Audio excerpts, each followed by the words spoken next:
Hello students, welcome to platform of electronics engineering. Semiconductor devices की बात already कर चुके हैं, तो आज डायोड की बात करनी चाहिए। और जैसे डायोड का नाम माइंड में आता है तो पी और एन की स्ट्रक्चर हमारे सामने आती है और जनरली हम ये स्ट्रक्चर ड्रॉ कर देते हैं।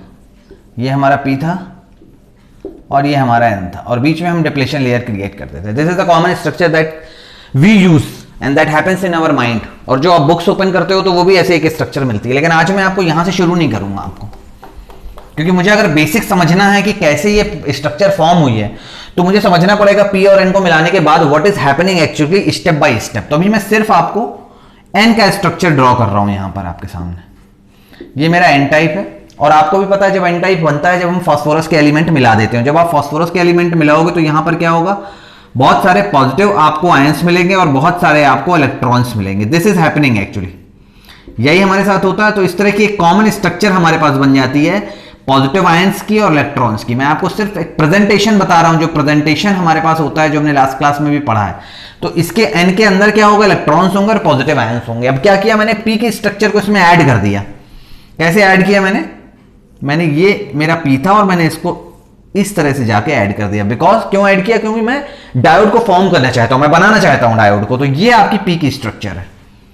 अब यहां पर क्या मिलेगा मुझे, नेगेटिव आयंस मिलेंगे और होल्स मिलेंगे। नेगेटिव आयंस मिलेंगे, होल्स मिलेंगे, बहुत सारे नेगेटिव आयंस होंगे। यहां पर कितने होंगे नंबर नहीं बता सकते, लेकिन कॉन्सेंट्रेशन बता सकते हैं। यहां क्या होगा, होल होल होगा, नेगेटिव आयंस होंगे, होल होंगे।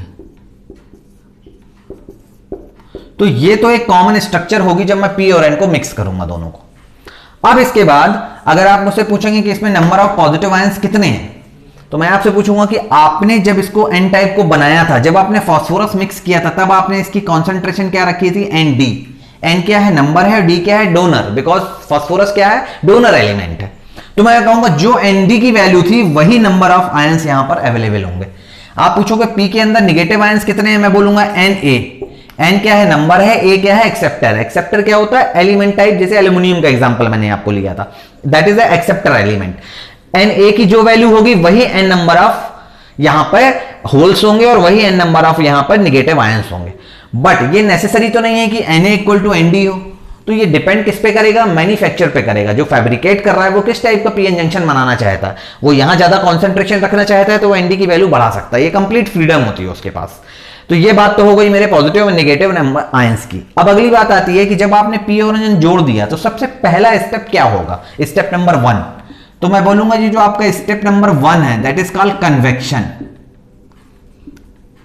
कन्वेक्शन क्या होता है, कन्वेक्शन होता है मॉलिक्यूल्स जब हायर कॉन्सेंट्रेशन से लोअर कॉन्सेंट्रेशन की तरफ भागते हैं। जैसे अगर आप परफ्यूम की बोतल को एक साइड में कमरे में ओपन करके रख दीजिए तो धीरे से क्या होगा, परफ्यूम पूरे कमरे में फैल जाएगा। कैसे ये हुआ, क्योंकि जो डेंसिटी थी मॉलिक्यूल्स की बोतल के अंदर वो बहुत ज्यादा थी और एनवायरमेंट में डेंसिटी क्या थी, कम थी। तो हायर कॉन्सेंट्रेशन से लोअर कॉन्सेंट्रेशन की तरफ भागते हैं मॉलिक्यूल्स। तो मैं लिख देता हूं यहां पर, this is higher to lower. Higher से लोअर की तरफ भागते हैं। इसका मतलब है यहां पर जितने भी फ्री इलेक्ट्रॉन्स होंगे वो यहां से एन से पी की तरफ भागने की कोशिश करेंगे और जितने भी पी में होल्स होंगे वो यहां से एन की तरफ भागने की कोशिश। This will happen. तो क्या होगा, आप कुछ ऐसा इमेजिन कर सकते हैं कि ये जो इलेक्ट्रॉन है वो भाग के यहां आ जाएगा, ये वाला इलेक्ट्रॉन है भाग के यहां पर आ जाएगा। ये सारे के सारे, अब एग्जांपल के लिए मैंने क्या किया है, आपके ये 4 इलेक्ट्रॉन्स ले लिए हैं और चारों के चारों क्या होंगे, वो भाग के यहां आ जाएंगे। तो दिस इज हैपनिंग कि अब यहां से ये इलेक्ट्रॉन तो नहीं रहेगा, ये चारों के चारों इलेक्ट्रॉन क्या हुए हैं, कन्वेक्शन प्रोसेस से क्या हुआ, इलेक्ट्रॉन्स यहां पर आ गए। अब हमें समझ में चाहिए कि स्टेप नंबर 2 में क्या होगा। स्टेप 2 में क्या होगा, that is called process of recombination. अब बिल्कुल बेसिक डेफिनेशन पे अगर मैं चला जाऊं तो रिकॉम्बिनेशन प्रोसेस समझने के लिए मुझे यहां पर ड्रॉ करना पड़ेगा एनर्जी बैंड डायग्राम। बस इससे ज्यादा डीप में नहीं जाना है, इतना ही समझना है। ये कंडक्शन बैंड है, ये वैलेंस बैंड है। यहां पर इलेक्ट्रॉन्स रहते हैं और यहां पर होल्स रहते हैं। तो क्या हो रहा है, जब कोई कंडक्शन बैंड का इलेक्ट्रॉन वैलेंस बैंड में आके होल से मिक्स होता है तो इलेक्ट्रॉन और होल आपस में अपना एग्जिस्टेंस को लॉस कर देते हैं। जब ये इलेक्ट्रॉन और होल पेयर लॉस हो जाते हैं तो जो भी एनर्जी थी वो किस फॉर्म में निकलती है, वो एच न्यू के फॉर्म में बाहर निकल जाती है।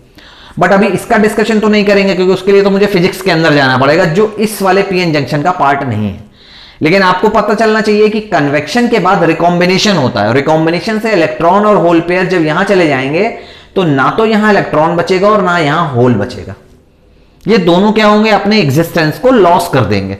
तो अगर सेम चीज इज हैपनिंग हियर, ये इलेक्ट्रॉन यहां से यहां आ गया था, अब इसी इलेक्ट्रॉन ये उस होल से मिलकर रिकंबाइन हो जाता है, ये इलेक्ट्रॉन इस होल से मिलकर रिकंबाइन हो जाएगा, तो क्या होगा, ये इलेक्ट्रॉन तो होल पेयर खत्म हो गए, ये इलेक्ट्रॉन और ये होल पेयर आपस में भी खत्म हो गए, इलेक्ट्रॉन और होल पेयर ये भी खत्म हो गए। तो जितने भी इलेक्ट्रॉन यहां से ट्रेवल करके यहां आए थे वो सारे के सारे रिकंबाइन हो गए, अगर हम ये मान के चलेंगे, तो फिर तो इलेक्ट्रॉन होल पेयर बचे नहीं।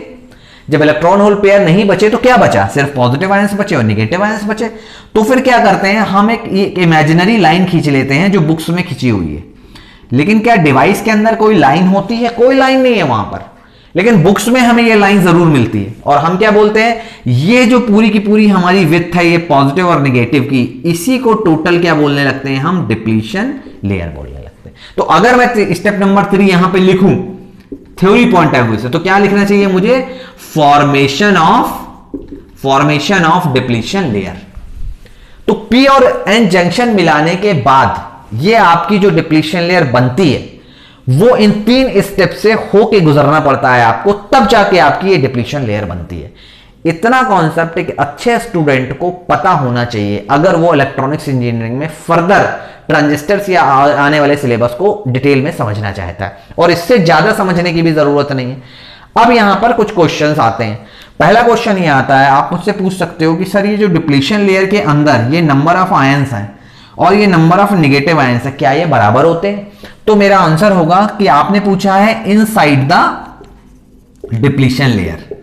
आपने क्या पूछा है मुझसे, इनसाइड द डिप्लीशन लेयर। तो इनसाइड द डिप्लीशन लेयर ये जो भी नंबर ऑफ नेगेटिव आयंस हैं वो किसके इक्वल होंगे, नंबर ऑफ पॉजिटिव आयंस के बराबर होंगे। ऐसा क्यों होगा, क्योंकि अगर एक इलेक्ट्रॉन एक होल पेयर से मिलके लॉस हो गया तो उसके बाद कितने पॉजिटिव आयन और कितने नेगेटिव आयन जनरेट होंगे, एक पॉजिटिव और एक नेगेटिव। तो ऐसा ही होता चला जाएगा, तो जितने पॉजिटिव जनरेट होंगे उतने ही नेगेटिव आयन जनरेट होंगे। लेकिन इसका यह मतलब नहीं है कि एनडी और एनए की वैल्यू इक्वल है। यहां पे एक एवरेज स्टूडेंट कंफ्यूज हो जाता है। मैंने क्या बात की यहां पे, इनसाइड द डिप्लीशन लेयर। अगर आप मुझसे डिप्लीशन लेयर के अंदर की बात करोगे तो पॉजिटिव आयंस के नंबर और नेगेटिव आयंस के नंबर बराबर होंगे, बट आप मुझसे टोटल बात करोगे कि एनए और एनडी, तो जैसा कि मैंने पहले बताया है, एनए और एनडी की वैल्यू किस पे डिपेंड करती है, मैन्युफैक्चर पे डिपेंड करती है। जो डायोड बना रहा है, जो मैन्युफैक्चर कर रहा है, वो कैसे बनाना चाहता है उसके ऊपर वो डिपेंड करती है। तो इस बात का आंसर तो मैंने दे दिया। अब एक दूसरा क्वेश्चन आता है कि अगर मैं सिर्फ एन की बात करूं तो एन में कितनी विड्थ है, ये मैं बात करूंगा डब्ल्यू एन की, और यहां पर कितनी विड्थ है, ये मेरी डब्ल्यू पी है। तो क्वेश्चन आता है कि डब्ल्यू पी और डब्ल्यू एन बराबर होते हैं या इनमें कोई रिलेशन होता है, हमें कैसे पता चलेगा कि डब्ल्यू एन विड्थ कितनी है और डब्ल्यू एन विड्थ कितनी है? तो इसमें एक स्ट्रॉन्ग रिलेशनशिप होता है। अगर आप एन ए और डब्ल्यू पी को मल्टीप्लाई कर दें, यानी आप एक्सेप्टर और डब्ल्यू पी को मल्टीप्लाई कर दें, तो ये वैल्यू आपको मिलेगी donor multiplied by W N. So this is very very important equation. जो भी डायोड का बेसिक समझ रहे हैं उनको ये डायोड की इक्वेशन के बारे में ये जरूर पता होना चाहिए। इससे क्या कंक्लूजन निकाल सकते हैं सर आप? इससे मैं ये कंक्लूजन निकाल सकता हूं कि अगर मेरे मैन्युफैक्चरर में एनए की वैल्यू ज्यादा ले ली है एनडी से, तो फिर ये होने वाला है कि आपका जो डब्ल्यू की वैल्यू है वो क्या होगी, वो लेस देन हो जाएगी डब्ल्यू एन के। लेकिन अगर आपने एनए की वैल्यू यहां पर एनडी से कम ले ली है तो फिर डब्ल्यू की वैल्यू क्या हो जाएगी, ये ज्यादा हो जाएगी डब्ल्यू एन से। लेकिन मैं फिर वही बात कहूंगा कि ये विड्थ तो बदलती रहेगी, लेकिन यहां पर नंबर ऑफ आयंस जो हैं पॉजिटिव और नेगेटिव डिप्लीशन लेयर में, ये बराबर ही रहते हैं। तो ये बातें, दो कॉन्सेप्ट मैंने आपको समझाए यहां पे। उसके बाद एक और सवाल दिमाग में आना चाहिए स्टूडेंट के कि जब सर यहां पर 4 इलेक्ट्रॉन्स ने यहां कन्वेक्शन किया, रिकॉम्बिनेशन किया और ये लेयर क्रिएट कर ली, तो ये बाकी के जो बचे हुए 10, 20 या 10 की पावर 22 इलेक्ट्रॉन्स हैं, ये भी क्रॉस करके यहां क्यों नहीं आ जाते और ये डिप्लीशन लेयर इतनी की बजाय इतना क्यों नहीं हो जाती? ये एक स्टूडेंट के माइंड में भी ये क्वेश्चन आना चाहिए। तो उसका अगर मुझे आंसर देना है तो मुझे जाना पड़ेगा कहां पर, मुझे इलेक्ट्रिकल फील्ड में जाना पड़ेगा और मुझे समझना पड़ेगा कि जैसे जैसे इलेक्ट्रॉन रिकंबाइन हो रहे हैं, बिकॉज इट इज, ऐसा तो नहीं है T इक्वल टू 0 पे सब कुछ हो गया होगा, ऐसा तो नहीं हुआ होगा। क्या हुआ होगा, स्लोली एंड स्लोली इलेक्ट्रॉन क्या हो रहे हैं, यहां से रिकंबाइन होते जा रहे हैं और डिप्लीशन लेयर बढ़ती जा रही है। तो जैसे जैसे डिप्लीशन लेयर क्रिएट हो रही है, आप देख सकते हैं ये पॉजिटिव से निगेटिव की तरफ एक इलेक्ट्रिकल फील्ड क्रिएट होती जा रही है। और अब फर्दर जो इलेक्ट्रॉन्स यहां से मूव के यहां आने वाले हैं, आपको पता है जिस डायरेक्शन में इलेक्ट्रिकल फील्ड होती है उसके अपोजिट डायरेक्शन में फोर्स लगता है इलेक्ट्रॉन्स पे। तो ये जितने भी अब इलेक्ट्रॉन्स यहां आने वाले थे, because of this electrical field, उन पे फोर्स कहां लगेगा, उन पे यहां पे फोर्स लगने लगेगा।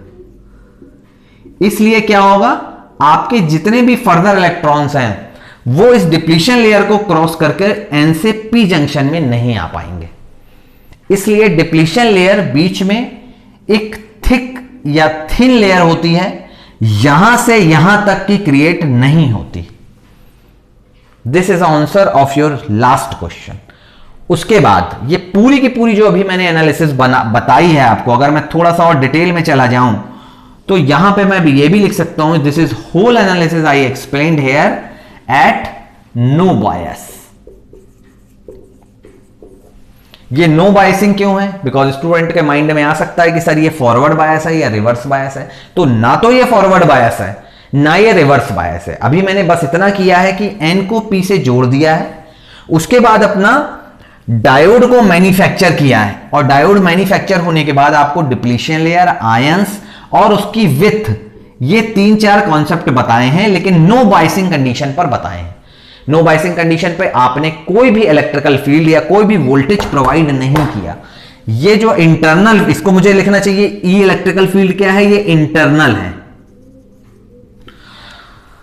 अब इसके बाद आने वाले वीडियो में मैं इस पे क्या करूंगा, फॉरवर्ड बायस लगाऊंगा, रिवर्स बायस लगाऊंगा, अलग अलग प्रोसेस करूंगा। लेकिन उससे पहले ये नो बायसिंग की कंडीशन एक अच्छे स्टूडेंट को इतना बेसिक एटलीस्ट डायोड के स्ट्रक्चर के बारे में जरूर पता होना चाहिए, if you want to further go for the forward bias and VI characteristic.